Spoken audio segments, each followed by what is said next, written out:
अस्सलाम वालेकुम students pharmacy technician anatomy का लेक्चर ह्यूमन यूरिनरी सिस्टम।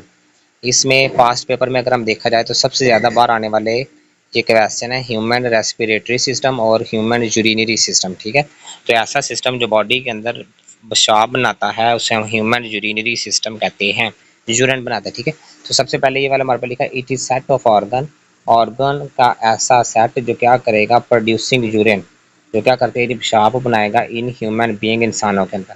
ठीक है, तो आपने लिखना है इट कंप्राइजेज ऑफ लिख सकते हैं, आप लिख सकते हैं कंसिस्ट ऑफ भी लिख सकते हैं। ठीक है, यहाँ पे लिखते हैं ऑर्गन्स ऑफ, कंप्राइजिंग की जगह पर आप ऑर्गन्स लिख लेते हैं। ऑर्गन्स ऑफ यूरिनरी सिस्टम कौन से है जी?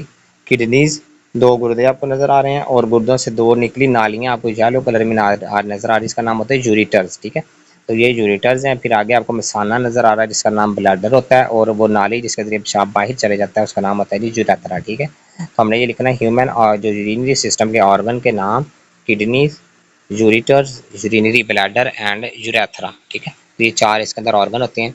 किडनी का काम क्या भाई? एमसीक्यू होता है। किडनी फार्म यूरिन, ये क्या करेगी? ये हमारा जो खून है ना, किडनी गुर्दा का करता है, खून को फिल्टर करता है, और फिल्टर करने के बाद जो मादे होते हैं उन मादों के साथ पानी को मिक्स करके पेशाब बनाता है। ठीक है, यहाँ पर लिखा है किडनी फार्म यूरिन। यूरिटर्स क्या करेगी? ये क्या करती है हमारे पास? ये ट्रांसपोर्ट करती है, गुर्दे ने पेशाब बनाया था उस पेशाब को यूरिन गुर्दे से लेकर मसाने में लेकर आती है। ठीक है, तो लिखा transport urine from kidney to bladder, ये गुर्दे से लेकर पेशाब को ब्लैडर तक आती है। आगे यूरिनरी ब्लैडर क्या होगा? ये यूरिनरी ब्लैडर स्टोर करता है यूरिन को, पेशाब को स्टोर करेगा थोड़े टाइम के लिए। आगे यूरेथ्रा क्या करता है हमारे पास? यूरेथ्रा ऐसी चीज़ है जी, एक ऐसी नाली, ऐसी ट्यूब जो क्या करेगी? यूरिन को फ्रॉम बॉडी टू आउटसाइड, ये जिस्म से बाहर निकाल देती है। ठीक है, तो ये यूरेथ्रा हो गया। ये नीचे वाली लाइन नेफ्रॉन की बड़ा इंपॉर्टेंट एमसीक्यू है जी, कि nephron is structural and functional unit of kidney, गुर्दे को बनाने वाला और गुर्दे के अंदर जो काम करने वाली इकाई है ना, उसका हम नेफ्रॉन कहते हैं। आगे हमारे पास ये किडनीज होती हैं, आपको पता ये एमसीक्यू के तौर पर आपने याद रखना है ये वाला पेज। इसमें ये बताया गया कि हमारे पास pair of excretory organ, excretory organ मतलब ऐसा ऑर्गन जो जिस्म से फाजिल मादों को अलहदा करता है। ठीक है, केमिकल को अलहदा करता है। ये कहाँ पर होगा? हमारी पोस्टीरियर एब्डोमिनल वाल में होता है। हमारे एब्डोमिनल वाल के पेट की दीवार को कहते हैं, पीछे वाली साइड पर होता है।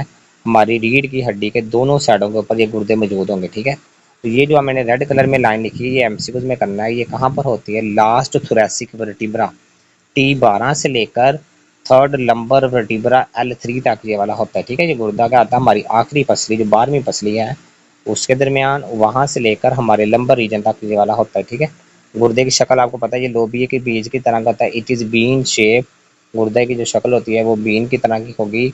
आगे रीनल कॉर्टेक्स, ये एमसीक्यूज है कि गुर्दे का जो बाहर वाला एरिया है, outer region of kidney is called renal cortex and inner zone of kidney is called renal medulla. अब इसके अंदर डायग्राम के अंदर आपको नजर आ रहा है त्रिकोण कोण शेप जो होते हैं स्ट्रक्चर, जिसका नाम होता है रीनल पिरामिड्स। ठीक है, एहराम मिस्र के तरह के वाले होते हैं। लास्ट वाली लाइन बड़ा इंपॉर्टेंट एमसीक्यूज है कि हमारे पास दोनों गुर्दों के अंदर 2.4 मिलियन का मतलब है 24 लाख नेफ्रॉन होते हैं। ठीक है, एक गुर्दे में 12 लाख और दूसरे गुर्दे में भी 12 लाख, तो 24 लाख नेफ्रॉन होते हैं। इसके बाद हमारे पास ये क्वेश्चन है जी बड़ा इंपॉर्टेंट, ये वाला अलहदा नेफ्रॉन के बारे में लिखें। पहला हमारा क्वेश्चन कंप्लीट हो गया ह्यूमन यूरिनरी सिस्टम का। अगला क्वेश्चन स्टार्ट हो गया जी नेफ्रॉन का। अभी जो नेफ्रॉन क्या है जी? Structural and functional unit of kidney, गुर्दे को बनाने वाला और गुर्दे का काम करने वाली इकाई, उसको नेफ्रॉन कहते हैं। जैसे डायग्राम बनी आपने ऐसे डायग्राम भी बनानी है। ठीक है, नेफ्रॉन की। Both kidney contain 2.4 million nephron, दोनों गुर्दों के अंदर 2.4 मिलियन नेफ्रॉन होते हैं। अगर पार्ट्स ऑफ नेफ्रॉन, नेफ्रॉन के हिस्से डायग्राम के अंदर आपको नजर आ रहा है जी, एक ग्लोमेरुलस लिखा रेड कलर का, जो आपको जाल ब्लड कैपिलरीज का एक गुच्छा नजर आ रहा है, उसको हम ग्लोमेरुलस कहते हैं। और इसके बाहर आपको एक cup shape structure yellow colour की नजर आ रही है जिसका नाम होता है जी बोमेन कैप्सूल। बाकी जो आपको नीचे की तरफ नजर आ रही है ये यू शेप स्ट्रक्चर, इसका नाम होता है लूप ऑफ हेनले। ठीक है, तो इसके पहले एक हमारे पास नाली, इसका नाम होता है प्रॉक्सिमल कन्वोलेटेड ट्यूब्यूल, और loop of Henle U shape के बाद जो अगली नाली है उसका नाम होता है जी डिस्टल कन्वोलेटेड ट्यूब्यूल, बलदार नाली। ठीक है, कन्वोलेटेड का मतलब है बलदार नालियां। और लास्ट वाली जो आपको नजर आ रही है उसका नाम होता है कलेक्टिंग डक्ट। तो इसके बाद हमारे पास ये भी एमसीक्यू ही था, यूरिटर्स क्या करती है? Convey urine from kidney to bladder, इसका काम होगा जी पेशाब को लेकर जाना जी किडनी तक, ब्लैडर तक। फिर आगे ब्लैडर का काम कहता है जी act as reservoir of urine, ये पेशाब को जखीरा करता है। और यूरेथ्रा क्या करेगा, discharge of blood from the bladder. ठीक है स्टूडेंट्स, ये वाले इसके अंदर दो क्वेश्चन हमने क्लियर किए हैं।